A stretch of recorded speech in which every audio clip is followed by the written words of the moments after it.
You can skip the countdown. Just start the Bible study.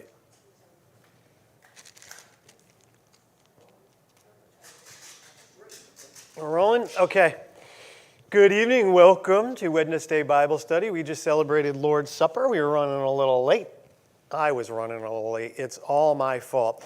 I'm queuing up the Bible study questions now. They're in the C3 Naples app. If you don't have it on your phone, you should get it. C3 Church in your pocket, on the go, whatever. This evening, Ed's going to help out a little bit in case I don't know some of the answers. We can switch places if you want to. Because, today is a special day for some. Oh, no. And there is cake outside. It is ice cream cake. Exactly. And somebody is having a special day today. I don't know who. But so what we can do, you did Bible study last week, so I can do. Let's switch. It's your birthday. You want to switch? Yeah. Okay, we're going to switch. Ed's going to come up and he's going to take my place. And I'll just sit in the audience. I'm happy to do that.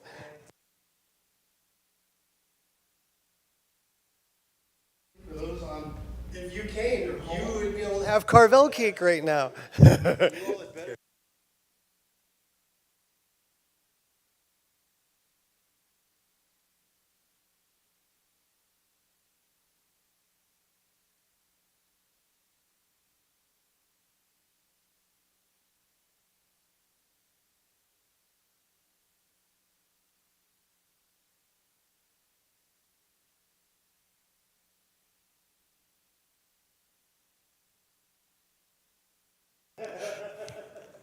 All right, can you hear me? There we go. Good. Yeah, we'll give you your birthday off. How about that? So yeah, I was gonna say, a couple of times through that 29th birthday. So good. Well, if you all did not know, it's Pastor Gene's birthday. So that's what all the commotion is about.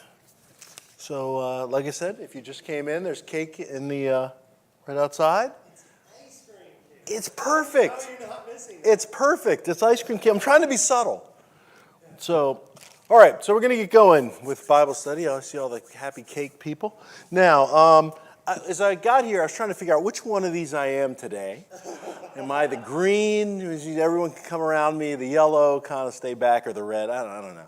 So I guess I'll just be the green. I guess that's the easiest one to be, right? Yeah, we can hug you, especially on your birthday. I'll be nice to everyone. So good. So I hope everyone saw the message on Sunday, or at least heard it, because we're going to talk about generosity, which is a subject that, for some odd reason, for Christians, it seems to be kind of a tricky subject. For some people, it's touchy. For other people, it's not so bad, but, for all of us, it should actually be a subject that we embrace as believers, right? Because we serve a generous God, and yet there are times when the generosity of our time, our love, and our money become an issue for us. So we're going to talk about it a little bit. So if you've got the Bible app, the first question. And like I said, one of these, we're going to have more of a discussion here than me talking to you. So why is it so difficult to be generous with our time, our money, and our love? And Wendy's going to start. She beat you by a little bit, but she went birthday. Can I go first? No. Well, mine's simple. I was going to say, just watch my sermon a couple weeks ago. We're greedy. Yeah, that's kind of going along the same line. He dovetailed that in quite nicely, I must say. I think the society teaches us. Sure. Yeah. Our modern society teaches us to be overprotective of our time and our money and our love. Absolutely. And that if you, if you love, you're going to get hurt. If you will say that again, If you love, you're going to get hurt. Well, it's interesting. What was you know what the biblical definition of love is in Corinthians, right? Patient, all those things. There's a guy who said something to the effect of love is giving another person the ability to hurt you deeply and trusting that they won't, right? So your point about, the problem with love is, you're right. It can be painful. But think about it. I was thinking about this the other day. Do you know who C.S. Lewis is? Everyone's heard of C.S. Lewis? You know he married a woman who had terminal cancer.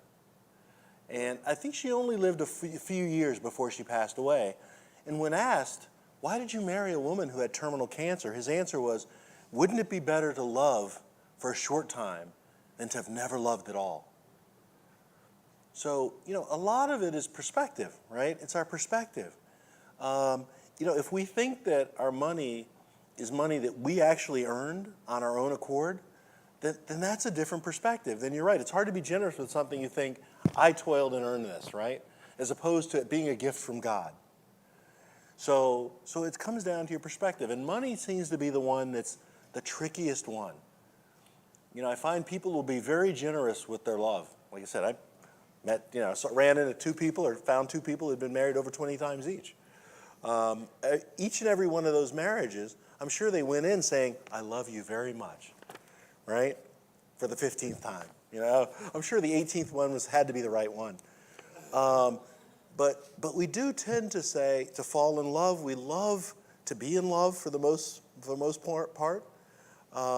Time, I've heard people countlessly say, how much they love a TV show or how much I should watch something. Rich, we were talking the other day about something that was 4 seasons with 80 episodes per season. I couldn't watch that much television in my lifetime. But we tend to be very absorbed with things that tend to not be able to hurt us, not be able to drive us deep, not to be able to inspire our passion. Things that turn our minds off tend to be very attractive. And I still don't know why, but you're right. Love seems to be, love and time seem to be the easiest of the two. Money seems to be a tricky one, at least for a lot of people. Any other thoughts as you eat your ice cream? Boy, no thoughts at all. Please, Rob. So you're talking about love and the ability to express that. I heard a long time ago. Love is when someone's happiness means more than your own, and true love is when they feel the same thing about you. Something to consider. No, I like that. That is good. You like ice cream too. I do like ice cream. But you know what? I realize that my love of ice cream has its limits. Just like a lot of love of things that aren't good for us. At some point, I can only eat so much. Otherwise, I'd weigh, a lot and have all kinds of health problems, right? So I've got to be able to throttle and meter my affection for this frozen, dessert. But what about our love for God? That should be boundless and endless, right? There's no pain in it. There's no bad part of it. There's no calories in it. So why shouldn't our hearts just overflow with love and gratitude for God? And just give us this incredible desire to share what He's done in our lives with everyone we see. Gene. It's funny because my dad, later in his life, he's a character, but he revealed to me that he had resentment against the Apostle Paul. Really? And it was because his gripe was, so he's struggling with his faith clearly, right, at the end of his life, right? And he's like, the Apostle Paul got to see Jesus. Now he had, like what I would say, not necessarily the same way the other disciples or apostles got to see him, but he got an experience with Jesus. He learned from Jesus, got to see him. Of course he had that kind of faith. Of course the disciples had that kind of faith. And so what we were reading in Colossians brings that to mind. He's the visible image of the invisible God. Right? Colossians, we were going through it. So the visible image of the invisible God. To me, when I look at people dealing with different things, it's almost like God is something you can turn off. He's like a light switch or something. You know what I mean? Like he's invisible. He's invisible. So you get married, right? Your spouse is going to come home the same time every day. right? You gotta deal with them, right? Your spouse or him, whatever it is, right? You're physically in the presence, obviously, of that person. And so how hard is it for some people, even me, with all the noise and distractions, to come into the presence of God? You know, he's omnipresent, but you know what I'm saying, right?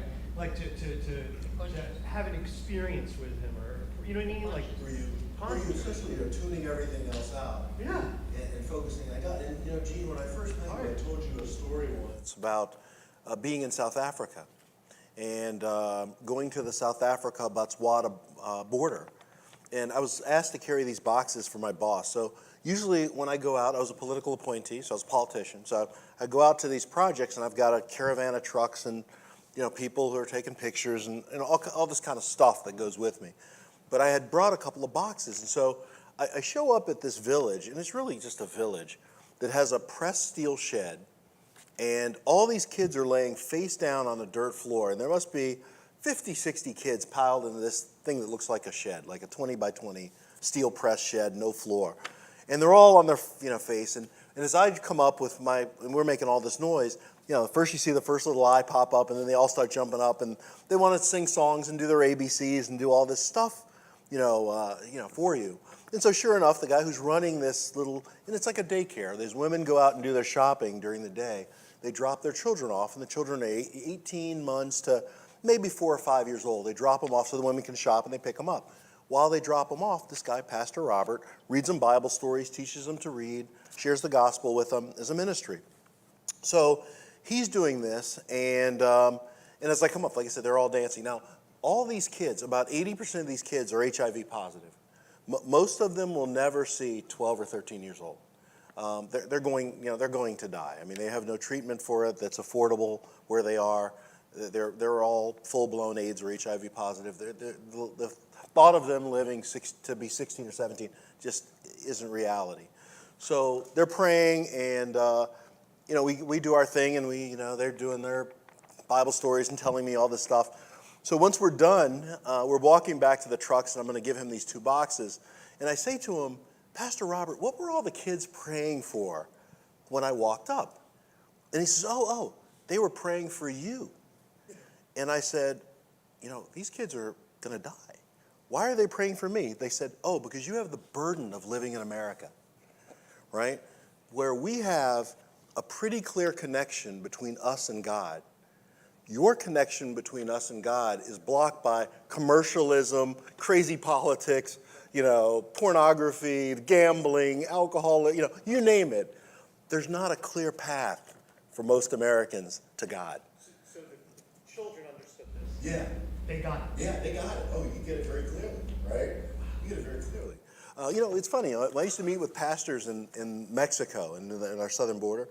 They used to say, if you could turn off the television in our country so we don't get to hear the prosperity gospel and all the craziness that's happening in America, we could do much better at evangelism here. It's just fighting all of that's a problem for us in the church, right? So we think about, it's really funny. You and I were talking about the other day. I think it's the second or third largest mission sending country where missionaries are coming to. I think either second or third in the world. Does anybody know? Huh? Yeah, the United States. We're a huge mission field, right? So between the Nigerians, the Kenyans, and the Koreans coming to the United States to do missions, it's a huge mission field. So, because we've got such a distorted view of what we're worshiping. So anyway, let me bring us back to the point. So generosity with our love and our thankfulness, we should never, ever forget, right? So second question, if we're on the app. If I asked you to read a paper to someone for an hour for a week, give money to a panhandler for a week, or say good morning to everyone you see for a week, which one would be easier and which one would be harder? Wendy. Saying good morning to everybody is super easy, and I do it every day anyway. Giving money to a panhandler, I think would be the hardest and the reason why is because there is, and some of the panhandlers, it's a business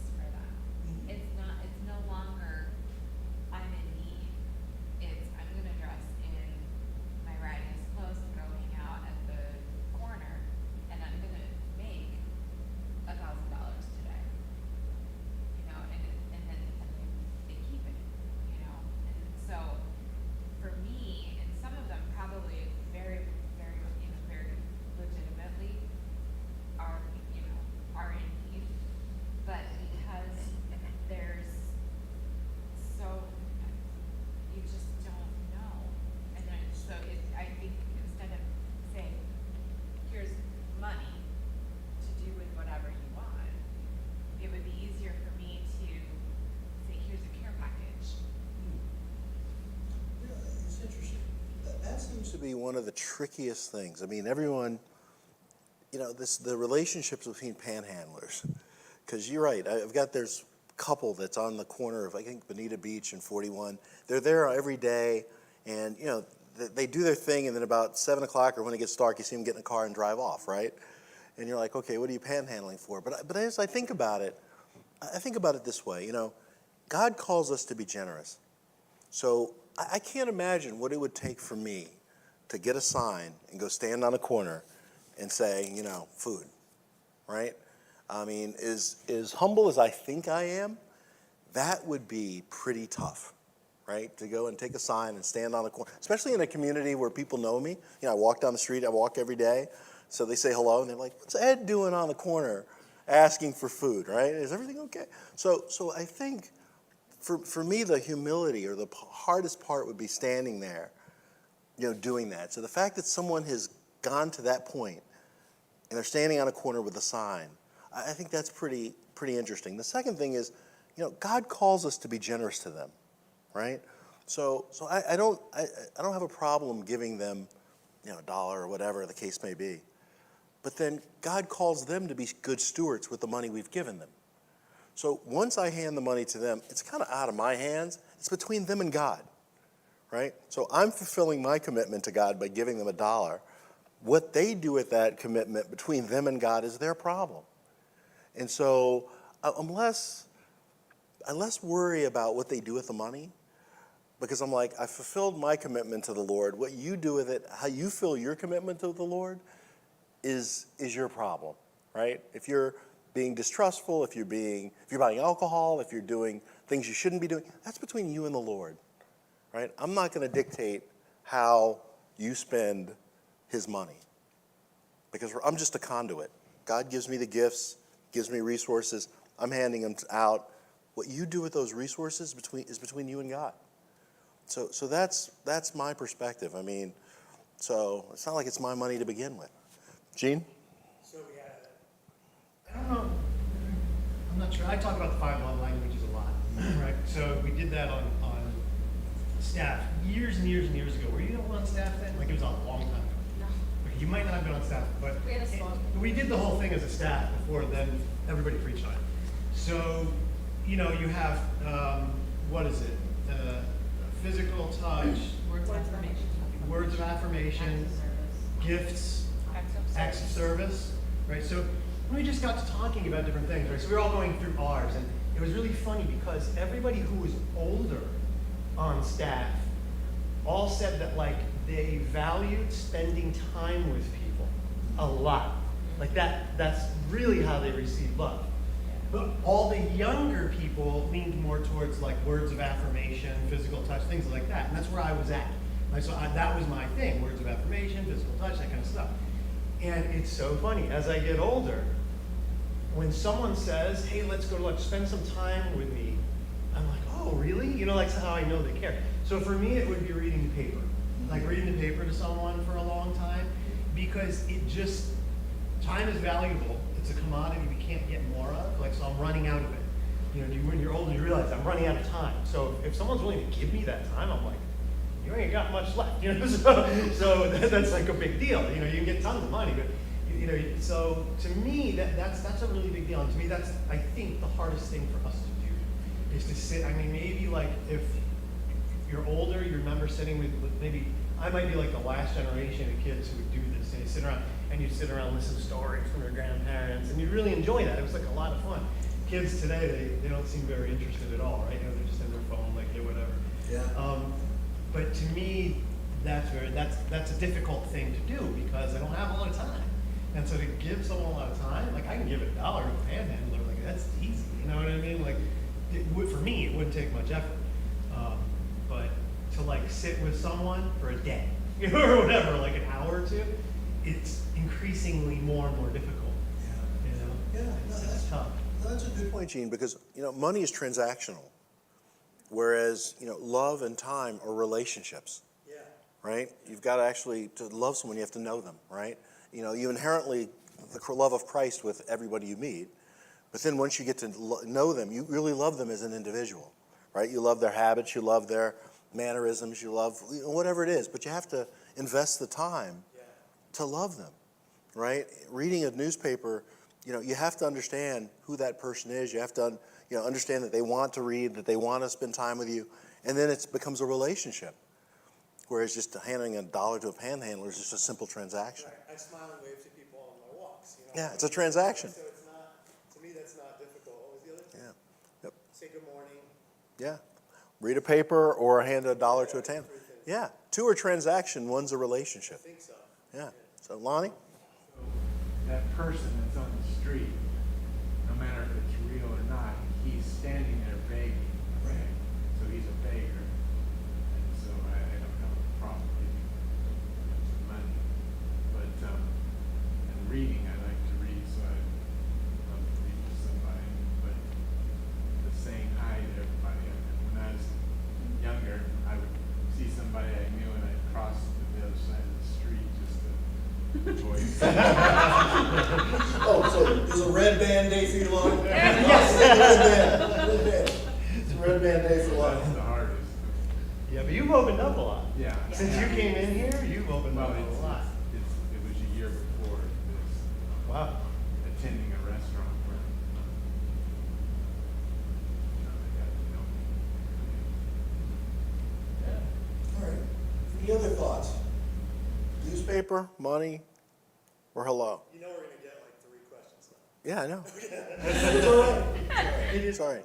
It's all right. It should be a conversation. Yes. And then I throw in a question if we're not going to go. I had a couple of examples, or I had 4 or 5 examples of generosity gone wrong in the message on Sunday.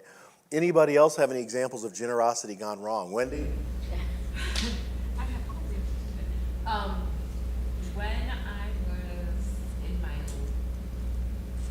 mid to late 20s, I think, a long time ago. Yesterday. It was yesterday.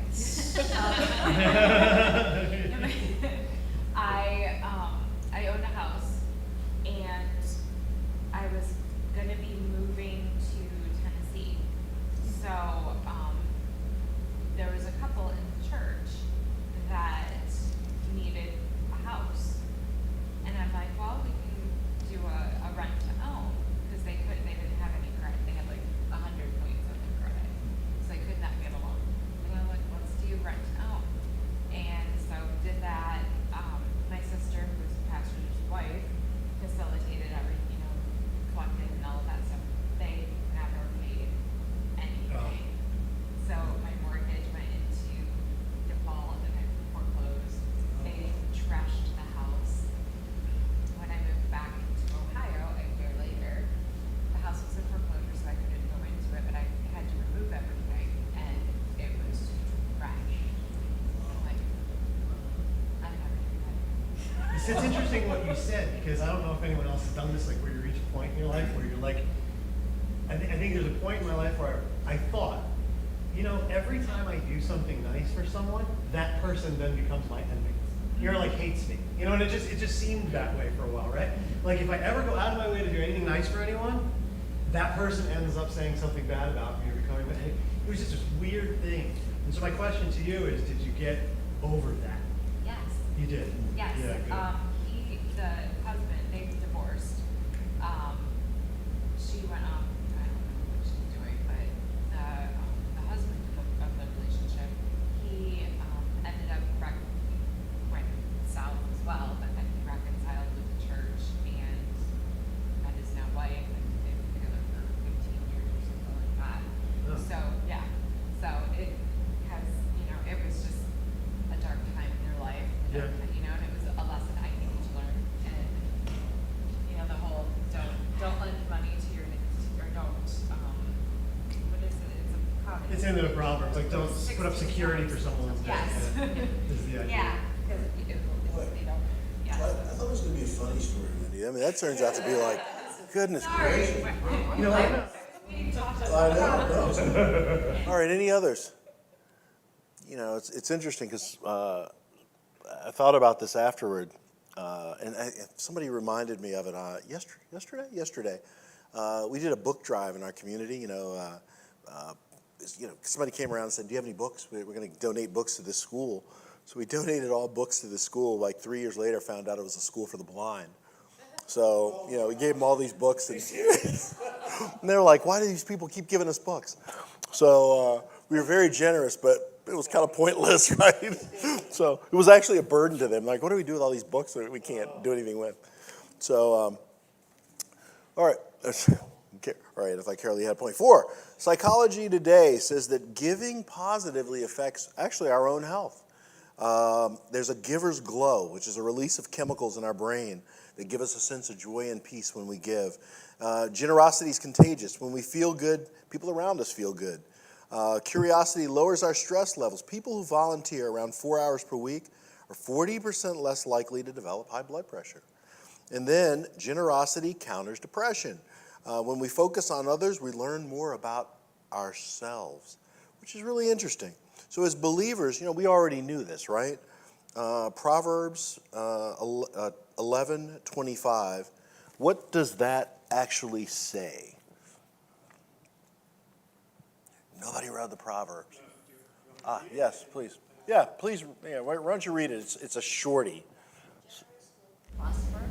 Those who refresh others will themselves be refreshed. All right, so if there's refreshment and generosity, then why are we so sometimes challenged to be generous? Because we know it's a benefit, right? While we're short discussion about that, let somebody look up Luke 8:40-43, so that we can jump right into that. But back to the benefits. We know there's a biblical benefit of generosity. And that, like I said, when we refresh others, we ourselves are refreshed. It's actually a proven fact. Psychology Today says the giver actually gets as much benefit as the person who's gifted. And yet, generosity still, sometimes we struggle with, as we talked about with time, money, and love. So, if it's in fact a good thing, then why don't we continue to be generous? When there is a study, that doesn't mean that people read the study for one. And second, there are many things that you learn at home. Like you were saying, what the society says, if what your family said is also the same as the society, you go through the same thing. But because I'm thinking the only way I could say I learned to be generous was in my house. It was with my mom and my dad. Even when I learned it from church and preaching, but I saw the fruit and the harvest, I would say, or the seed and the harvest and everything from my parents, right? Yeah. Even and I think we always had what we needed, and they gave all the time, and I was like, okay, so it is a blessing to give, So for me, even to the point that I remember even when I would give and there would be like special collections in church, I would like prepare my heart too. I guess I learned that if I'm gonna give this, I don't want to be sad or thinking, oh, God has to give me something back. Like even I learned that, and I would say it was in the household, right? So that's something that when you see the example, then you know how to practice it because you have seen it, right?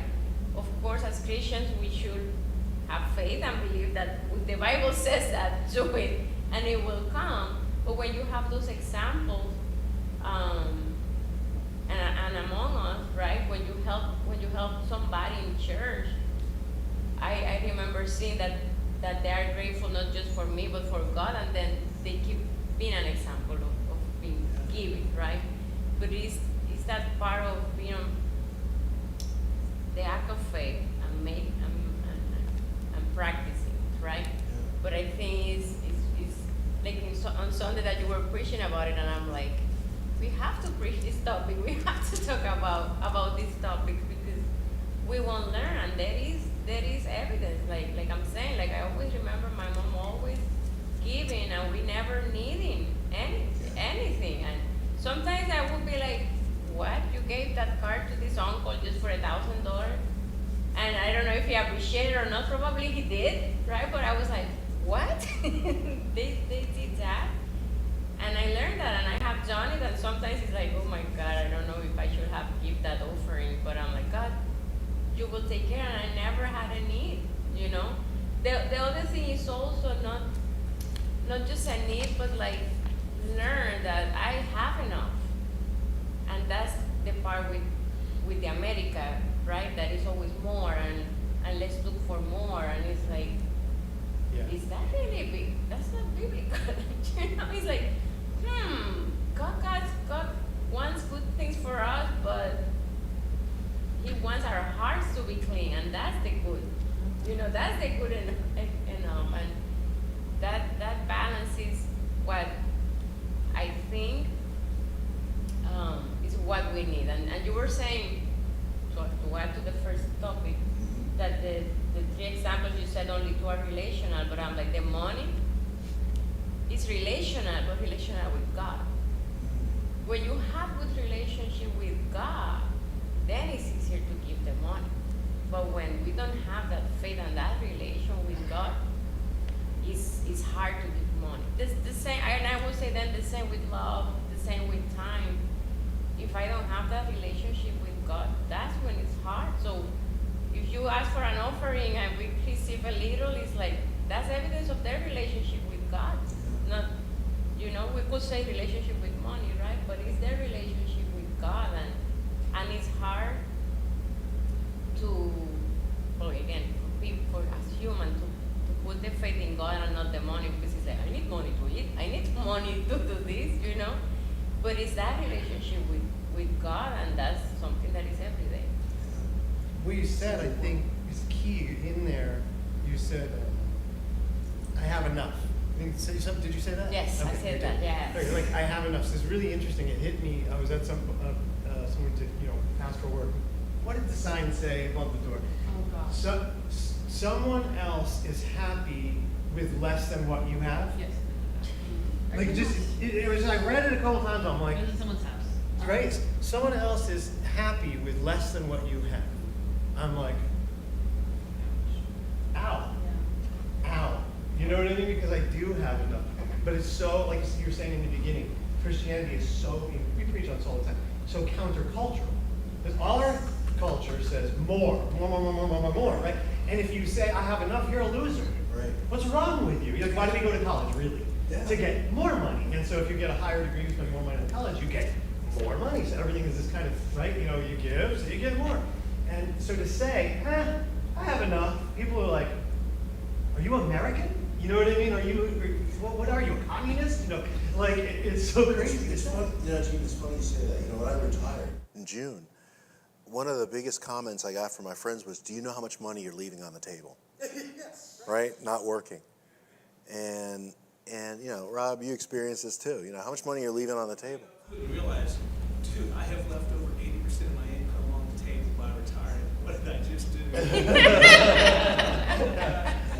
And so there's a time, I had a mentor one time who sat down with me and he said, there's a time for success and there's a time for significance. And you got to figure out which is which, right? We all want to be significant at some point. If you think about the people who are most significant, Mother Teresa, Abraham Lincoln, Martin Luther King, people who had significant impact on the world, they weren't necessarily successful, right? So at some point he told me, you've got to make a decision. And that always stuck with me. So I think that points to what you're describing as well, what we're taught and what the values that we get from our household or from our church. Because you have so many churches that are teaching, put God to the test, right? Give all your money to the church and see what's going to happen, and God will pay you back tenfold, right? You'll get a Bentley by next week. And then what happens when it doesn't work out? It's, well, you just didn't have enough faith, right? So, we could have a whole discussion about prosperity. I had a close relationship with someone who was very, very much into the prosperity gospel. And, when you say to them, well, the apostles were poor men, right? And when you get the response back, well, they just didn't have enough faith. You think, well, they walked with Jesus for 3 years. I think they're okay. And then died horrible deaths for the faith years later. I think the faith box they can check, right? But that's the lens in which they look through. Right? If you don't have all these things, something's gone wrong. as opposed to, what's your impact for Christ? Doug. Sure. That's what we're here for. Yep, that's what we're here for.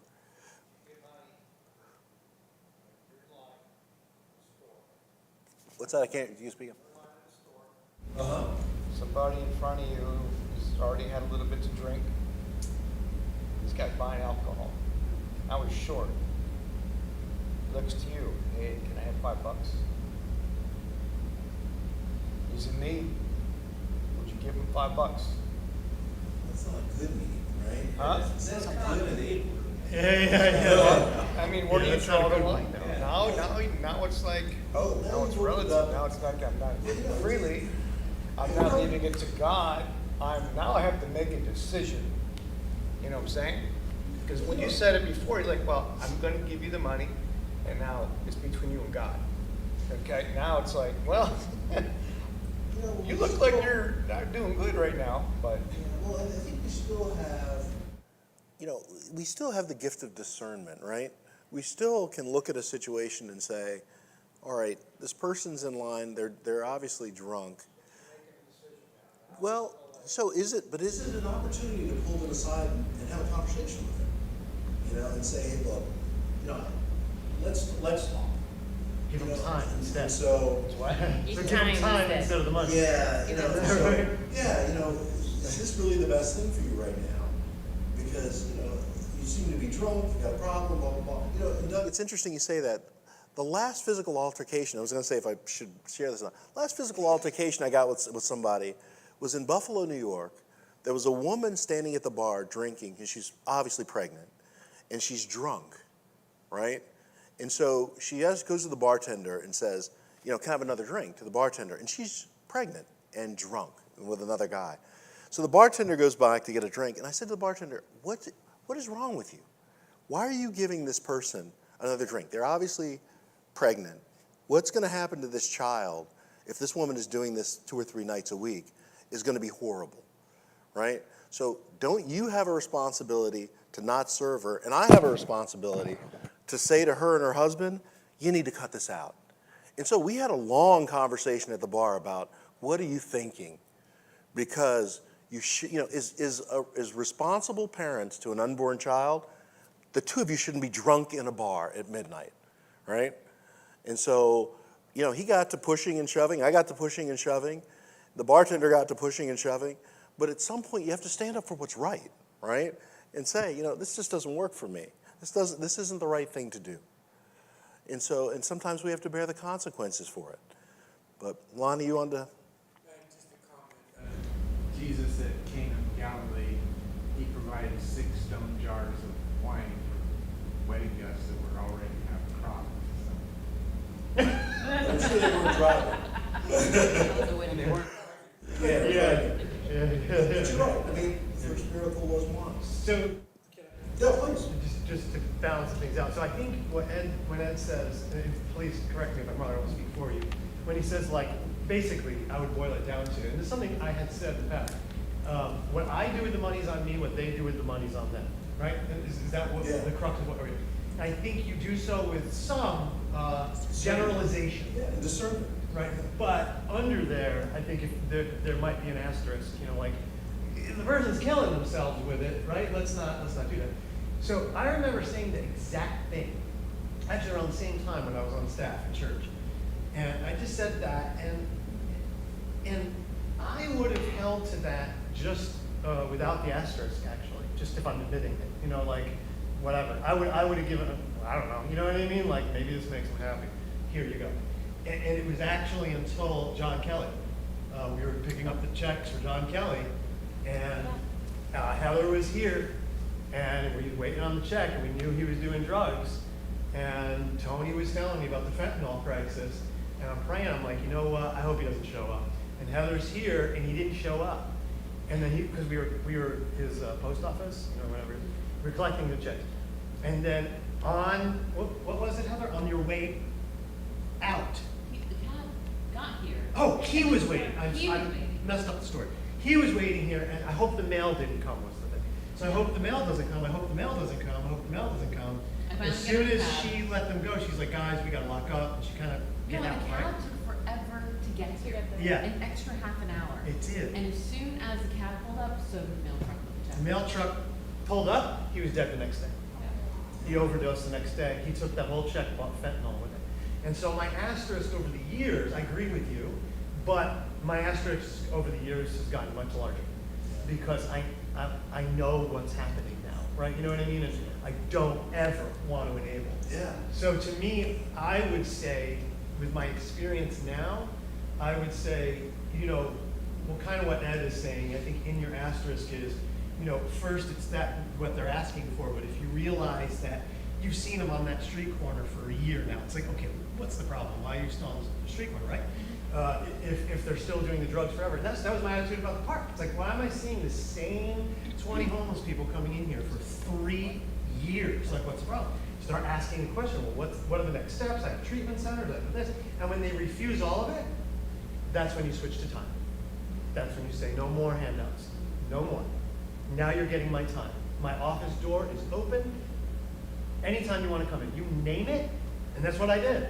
That's exactly what I did. You name the time, I'll be here, we'll talk about it, I'll be your case manager, I have 5 places I can send you. And that's my kind of pastoral attitude now. So yes, I will give you the money the first time.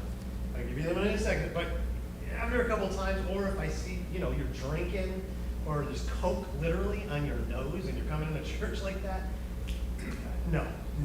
You're getting my time now. So I think pastorally, just to add to what Ed's saying, and I hope I'm in line with you, I'm going to switch my gift. we're going to switch the gift now. I'm gonna give you Officer Johnson's going to find you on Monday. Yes. Yeah. After he's going to you on Sunday. Which has happened. If Officer Johnson's pointing to 5 of you that he's had to arrest, and I know that, no. You can go talk to Officer Johnson. So there's some discernment. Bingo. So this I like what you said. So, all right.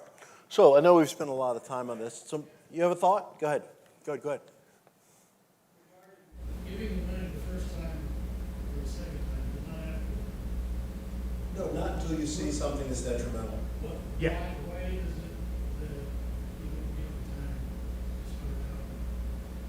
No, but my point is. Why don't you give the time to start out? Yeah, we should. Okay.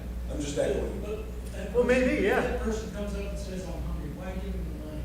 Why not say to him, let's go to McDonald's, I'll buy you. Yeah. I think it's even better. I do not give money to anybody anymore. Yeah, I think that's even better. They give my time as much as they want, like you said. Even better. What we do as a staff, we keep in our ashtrays like a stack of like McDonald's gift cards and things like that. So if we don't have the time, right? Like sometimes I'm literally like on my way to work or somewhere, or I'm giving someone else my time. I'm on my way to that appointment. What we'll do is we'll hand them like a gift card to McDonald's, and we have also ones from like Walmart here at the office. So we're not giving up cash. We never give up cash. I like that though. But if you have the time, I agree 100%. Yeah. So 100%. Ray's point's well taken. If you can take it from a transaction to a relationship, Yes. that's much better. 100%. From a transaction to a relationship, it's much better. There's a ministry called Step 13 in Colorado. And in Step 13, not knowing it, not one eye, but what Bob will take runs the ministry. He has businesses there for people to come to learn how to do mechanicing. He has a car wash. He has a lot of different things. But he also has booklets that business people can buy. $25, it's got 25 certificates. Somebody comes up to you and says, I'm hungry, I need a gift certificate for the coupon inside. It's good for one meal, a shower, and one night stay. That Bob pays place. That's excellent. So he's got every service available there. And then those that stay there, they have to stay clean, they got to pay for jobs and stuff like that. The recidivism rate of people going back out on the street, homeless, whatever, or addicts, is less than half of what government programs. The other thing is, and this is the shocking part, I don't know what the statistic is now,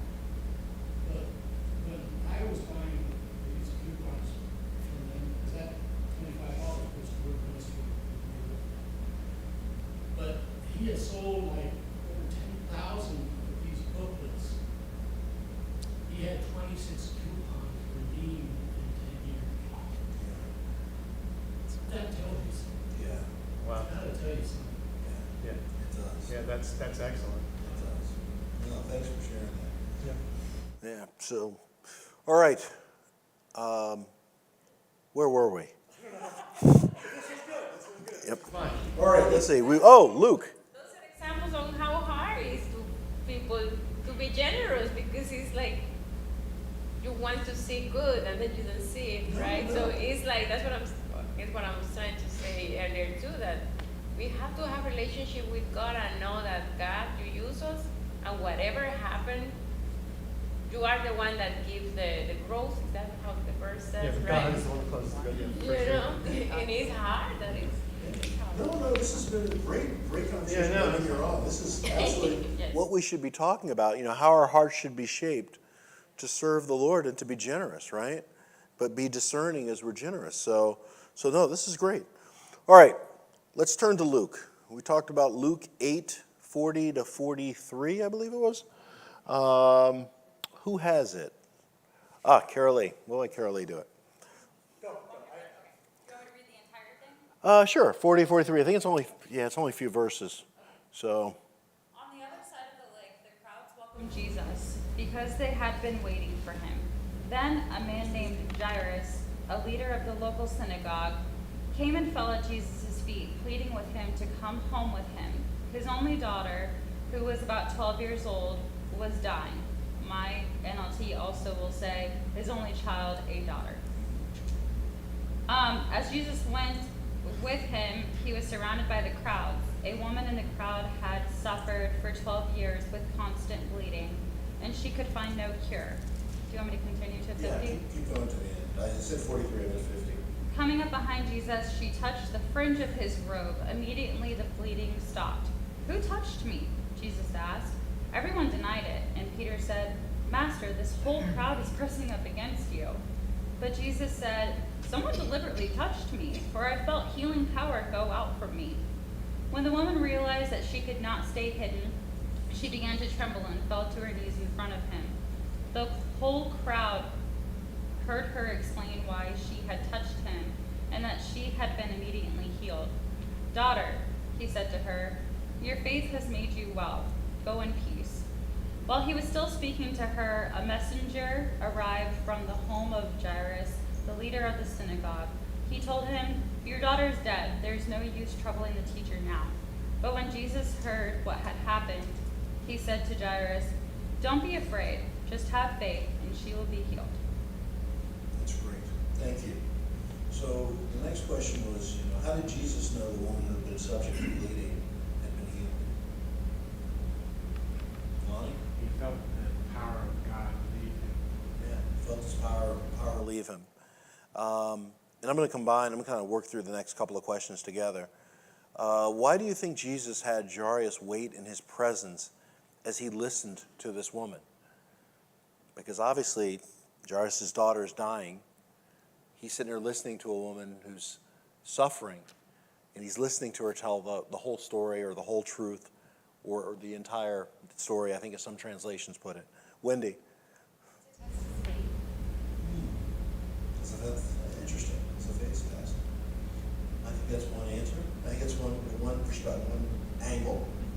What about the other angle? What do you think Jarius is thinking as he's standing there?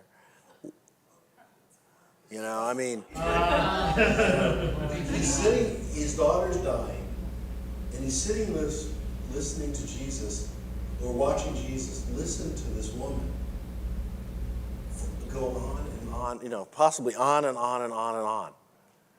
And, as a father, I would have just at some point said, okay, Jesus, enough of this, right? The woman's healed, let's move it. Let's move it along. I got a pressing problem. But yet, Jarius just stands there and watches as Jesus talks to this woman. We don't know how long Scripture says, but as I said, the translations say the whole story or the whole truth or her whole story, which implies it was probably more than 30 seconds. So what's Jarius thinking? What do you all think? Hurry up. Come on. But now what happens, though? What's another 30 minutes? It's crazy, right? So what happens is, then in the meantime, he's notified your daughter's dead. So now you're like, you want to kill the woman who was healed from it, right? He's dead. Yeah. This translation doesn't appear at all that she was going on and on. Well, it doesn't. No. What does your translation say? What do you mean? Oh, no. Yeah. Well, not. No, Not it at all. says- he But just he says- just said that she gave the backstory. Yeah, she gave the backstory, Yeah. she told the whole story. Like I said, we don't know But if she it's was 30 his seconds or forward, yeah, 30 she said minutes. the story. All we know is that Jesus stops to listen to her. Right? She's healed. Jesus calls her out of the crowd. She comes at his feet. She starts telling him the story about, and I assume the story is about, she's been having this bleeding for 12 years. My point was, it probably wasn't a 30-second conversation, you know? And then Jarius is standing there, knowing his daughter's dying, and Jesus is listening to this common woman tell this story. And she's been healed already. So, you know, I love Wendy's perspective is either Jarius is full of faith, and he's saying, it's okay, Jesus can heal whenever he wants, or he's boiling, saying, what's taking this guy so long, right? And then as Gene pointed out, he finds out his daughter's dead. And now he realizes, well, could it have been spent talking to Jesus or appealing to Jesus instead of him listening to this woman, right? It's an interesting dynamic. Gene. I think furthermore, well, here's the thing. Talking about being generous and not selfish or something. There are some, I think, who would say, I asked you first. You see how it end caps? It begins with Jarius, the synagogue leader, or whatever it is technically, right? So he makes the appeal and request. They are on their way. So this thing happens on the way, right? So like in modern day context, it would be like someone gets in your car, drive me to the hospital, right? Or take my daughter to the hospital with you, right? And you're driving along, and then you stop on the way for ice cream. When you stop on the way, you're gonna be like, what are you doing? We gotta get to the hospital. Right? So that's, even if, whether they talk for a while or not, I don't think it matters. I think the fact that Jesus got stopped, the guy probably, if he's a normal human being, is like, you gotta get it. You've been bleeding for 12 years. We can deal with that later. What's another, day if you're bleeding, right? 12 years, like, I don't care. Like, so if we're being really honest, and you've got your kid in the car, and someone's driving, Ed stops for ice cream, I'm gonna get really upset. You know what I mean? Here's the thought with that too. It might have been simply as like, hey, watch this. Takes care of her, although she dies. You should trust. Watch this. That's totally Jesus' point, right? And they relate to one another. Because what? The woman bleeding 12 years, well, I don't know if that was in the story. The girl's 12 years old. Yes. The woman's bleeding 12 years, the girl's 12 years old. Hey, watch this. I'm just showing off. And what he does, he brings Peter, James, and John into her room with him, even after the professional mourner. And you know they're professionals because what are they doing? They're playing, they're mourning. They laugh. When he says, no, she's not there, she's just sleeping, or whatever he says there. They laugh at him. They laugh at him. So it's like this whole scene, and he brings them up, watch this. Watch this. Yeah, I'm not going to blow your question. No, go ahead. But Carol, you got a point. Yeah, we'll sorry. go back to that point. Go ahead. Oh, I guess my only other thing, and this is, I've been quiet this entire time because my codependency is just like raging right now. Because if it was me, even as like if it was like me as a mom, yeah, I'd be freaking out. But also, I would be wondering, oh my goodness, did I just not do something right? Like, what was it that the woman did that she got healed?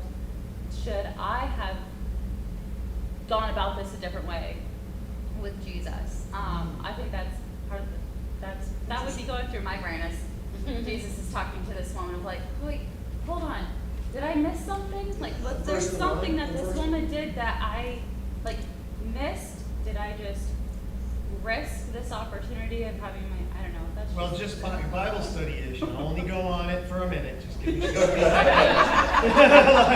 teach you guys something, I can't help it. But there's a context there that if someone who was bleeding, especially a woman with her menstrual cycle, if she touched you, you would be unclean. And there's this whole procedure. You got to go outside the camp, wash. You can't touch anybody, especially if you were a priest or a rabbi. A holy man, goodness, I yeah, wonder that if would he be would no even- good. So that's why if he she's would terrified. want She to touches use it. someone and she Yeah. knows she's breaking the law. Oh, yes. It's bad. So she's literally terrified.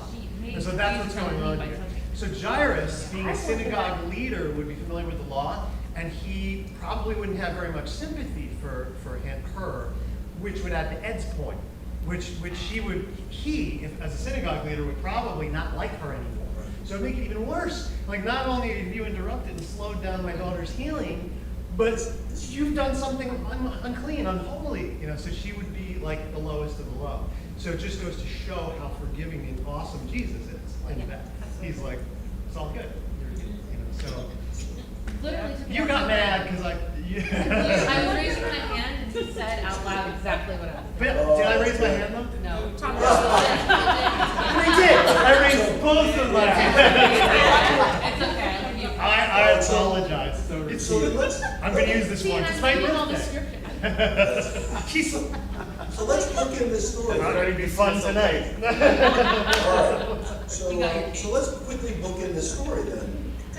How did Jesus heal Jarius' daughter? And I'm going to throw it back to you, Rob, because I think you nailed it from your earlier point.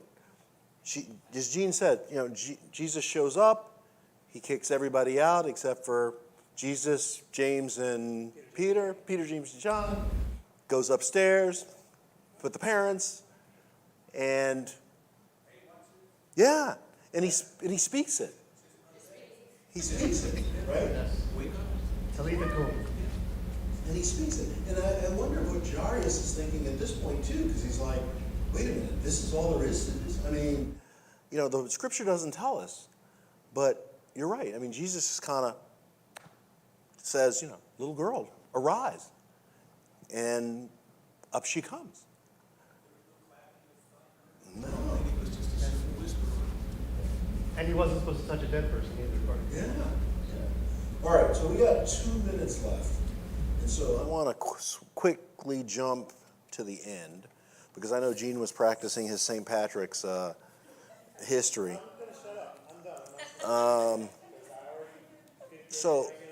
Yeah, exactly. So in the last 2 minutes, I want to do a couple of things. One is, I think, one of the things that's so funny, I got to spend a St. Patrick's Day in Ireland once, and it was like really funny because I was like, all right, everybody, we're going to go out. And they're like, this is a religious holiday. What are you talking about? Right? So, so I thought that was pretty interesting. But, and then I want to have time to pray before we run over. But does anybody know the history of or the ministry of St. Patrick? Because it has nothing to do with snakes. I mean, he has kind of a wives' tale. So the story of St. Patrick is basically he's an Englishman. He gets enslaved in Ireland. He gets captured, sent to Ireland, and enslaved, where he's basically a pig herder, a servant pig herder. He escapes. He goes back to England, goes into seminary, and then they send him back to the very people that enslaved him in Ireland. And he converts them all to Christianity. That's the story of St. Patrick. So he's a saint because of the work that he did. I mean, the fact that he went back to the very place that he was enslaved was just incredible, and had an amazing ministry. The missions before that had been horrible. He comes and has just incredible success. And one of the things he has success with is he can relate to the Irish people by providing them with a symbol. Does anyone know what the symbol is? the clover. Yeah, 3-leaf clover. You know what the 3 leaves are? Trinity. Yeah, the Trinity. No. Father, Son, Holy Spirit. And that's what people recognize, the clover. And so that was his thing. Here's the perfect symbol of the Trinity. It's a 3-leaf clover. Because we're Americans. It just turned everything into We one. have Santa. What are you talking about? Everything's a party. I don't know. I don't know how the snakes rumor came. I don't know how the green beer thing came. I don't know. But it's a holy day. It's St. Patrick's Day. Yeah. And they weren't drinking? Oh no, it was pretty much a religious holiday. What? Really? Yeah. County court. You know, it's a religious holiday. So if you all experience this as well? Oh, okay. Huh? Oh, okay. But yeah, no, it's not a go out in the pub and drink holiday. It's a religious St. Patrick's Day. Guinness is like. So, but anyway, let me say a prayer in closing. I think we're over a couple of minutes, but I think that's okay. Father God, I just lift you up and praise you and thank you for your grace and mercy. And Father, we thank you that we can celebrate this day and celebrate the birth of our pastor, Gene. And Father, I just ask that you bless him and keep him, continue to have him focus on you. Lord, continue to grow his knowledge and wisdom of your word. And Father, continue to give him the gift of communication to his congregation so that we all can love and worship you in a way that's fitting to you. And Father, I just ask that you touch each of our hearts and minds. Father, that you make us generous in the way that we love you and the way that we serve you. And Lord, once again, we just lift you up and praise you and thank you. In Jesus' holy name, amen. Amen. Thank you, Ed.